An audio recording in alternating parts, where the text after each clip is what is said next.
ಇವಾಗ ಹೋಗ್ತಾ ಇದ್ದೀವಿ ಮೂವಿ ನೋಡೋಕ್ಕೆ. ನೋಡ್ಬಿಟ್ಟು ಬಂದಮೇಲೆ ಹೇಳ್ತೀನಿ ಸರ್ ಯಾವ ಥರ ಇದೆ ಅಂತ. Okay sir, thank you.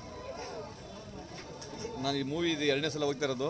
Movie ಮಾತ್ರ ತುಂಬ ಚೆನ್ನಾಗಿದೆ. ಭಯಂಕರ ಮೂವಿ ಹೋಗೋದೇ ಗೊತ್ತಾಗೋದಿಲ್ಲ. ತುಂಬ ಚೆನ್ನಾಗಿದೆ. ನಾನು ಫ್ಯಾಮಿಲಿ ಕರ್ಕೊಂಡು ಇವಾಗ ಮತ್ತೆ ಬಂದಿದ್ರಿ. ತುಂಬ ಚೆನ್ನಾಗಿದೆ ಮೂವಿ, ಭಯಂಕರ ಇದೆ ಬಿಡಿ. ಸೂಪರ್ ಆಗಿದೆ, ಹೋಗಿ.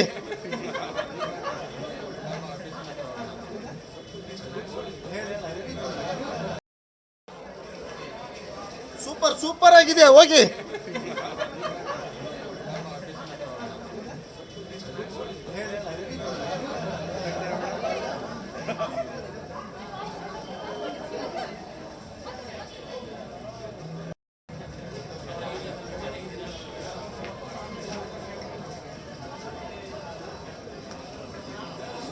ಚೆನ್ನಾಗಿದೆ. ಸೂಪರ್ ಆಗಿದೆ. Super movie, must watch. Super ಆಗಿದೆ ಮೂವಿ, ನೋಡಿ. ಚೆನ್ನಾಗಿತ್ತು ಸರ್. ಮಾತಾಡ್ತೀರಾ? ಚೆನ್ನಾಗಿದೆ. ಸೂಪರ್ ಆಗಿದೆ. ಚೆನ್ನಾಗಿದೆ.